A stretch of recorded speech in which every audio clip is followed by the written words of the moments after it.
Hi friends, welcome to Mahika truths. దానం చేయకూడని వస్తువులేంటో తెలుసుకుందాం.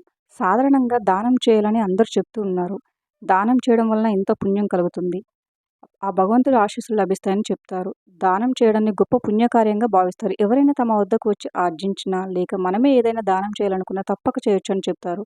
తద్వారా చేసిన కర్మ ఫలితాల నుంచి విముక్తి లభిస్తుందని అంటారు వేద పండితులు. అయితే దానం చేయడానికి కూడా కొన్ని నియమాలు ఉన్నాయని హిందూ మత గ్రంథాలు చెప్తున్నాయి. వాటి ప్రకారం ఏం దానం చేయాలి, ఏం దానం చేయకూడదు, ఏ సమయంలో దానం చేయాలి, ఏ సమయంలో చేయకూడదు అనే విషయాలను వేద పండితులు చెప్తున్నారు. వీటిని పాటించడం ద్వారా జీవితంలో సమస్యలు ఎదుర్కోకుండా ఉంటారని అంటున్నారు. దానం చేయడం పుణ్యం మరియు ప్రతి వ్యక్తి తన సామర్థ్యం మేరకు దానం చేయాలి. కానీ కొన్ని వస్తువులను దానం చేయడం అశుభంగా పేర్కొంటున్నారు. ఈ వస్తువులను దానం చేయడం వలన లక్ష్మీదేవి, శనిదేవుడు సదరు వ్యక్తులపై ఆగ్రహంతో ఉంటారంట.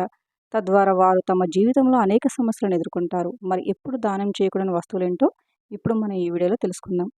మొదటగా నూనె. తైలాన్ని దానం చేయడం ద్వారా శనిదేవుడు సంతోషిస్తాడు. కానీ ఉపయోగించిన మరియు వాడిన నూనెను దానం చేస్తే శని భగవానుడికి కోపం వస్తుందంట. శనిదేవుడికి కోపం వస్తే ఆ కుటుంబం మొత్తం అతని ఆగ్రహానికి గురికావాల్సి వస్తుందని పండితులు చెప్తున్నారు. చెడిపోయిన ఆహారం. పాచిపోయిన లేదా చెడిపోయిన ఆహారాన్ని ఇతరులకు దానంగా ఇవ్వరాదు. ఇలా ఇచ్చిన ఎడల కోర్టు వ్యవహారాల్లో చిక్కుకోవడం లేదా చేతిలో ఉన్న డబ్బు మొత్తం మనకు తెలియకుండానే ఖర్చు అయిపోవడం లాంటివి సమస్యలను ఎదుర్కోవాల్సి వస్తుంది.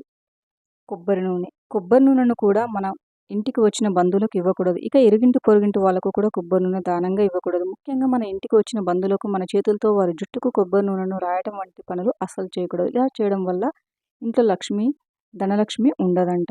పరక. వీటిని మన ఇంటికి వచ్చిన బంధువులకు కానీ లేదా ఇతరులకు కానీ ఈ పరకలను దానం చేయకూడదు. ఇలా దానం చేయడం వల్ల ఇంట్లో ఉన్న లక్ష్మీదేవిని కూడా ఊడ్చి ఇచ్చినట్లు అని పండితులు చెప్తున్నారు. అందుకే ఇతరులకు ఈ పరకలను దానం ఇవ్వకూడదు. పగిలిన వస్తువులు, చిరిగిన దుస్తులు. సాధారణంగా మన ఇంట్లో ఉండే పగిలిపోయిన వస్తువులు కానీ చిరిగిన దుస్తులను కానీ ఇతరులకు దానంగా ఇవ్వకూడదు. ఇలా చేయడం వల్ల దరిద్రం వస్తుంది. కాబట్టి ఇలాంటి వస్తువులను ఇతరులకు దానంగా ఇవ్వకుండా జాగ్రత్త పడండి. చిరిగిన పుస్తకాలు. అన్ని దానాల్లోకైనా విద్యాదానం చాలా గొప్పది.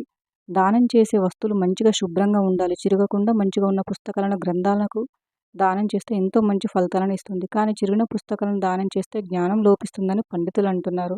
మీరు చదువుకున్న పుస్తకాలు వేరే వారికి ఇచ్చేటప్పుడు అవి ఎలా ఉన్నాయో ఒకసారి పరిశీలించుకోండి.